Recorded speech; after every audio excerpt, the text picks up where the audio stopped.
Examiner হও, তুমি তাকে কত মার্ক দিবা? একটু চিন্তা করে বললো, স্যার 20-এর মধ্যে কমপক্ষে 19 দেব। পরের জনকে জিজ্ঞেস করলেন, তুমি কত দিবে? বলে, স্যার এখানে মার্ক কাটার কোনো সুযোগ নাই, আমি 20-এ 20 দেব। এরপরের জনকে জিজ্ঞেস করছেন, সে হাসতে হাসতে বলছে, স্যার এক্সট্রা মার্ক আমার হাতে থাকলে আমি 20+1 দিতাম। স্যার থেমে গেলেন, বললেন, তোমরা কি এখন আমাকে জিজ্ঞেস করবে যে আমি কত দেব? তা আমরা বললাম, স্যার এই কিউরিওসিটি তো অবশ্যই আমাদের আছে।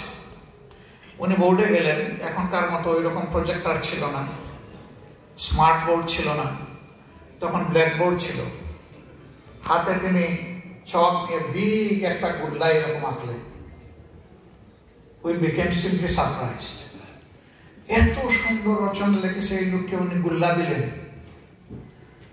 আমরা বললাম, স্যার বুঝলাম না, আমাদের সাথে মিলল না বিষয়টা।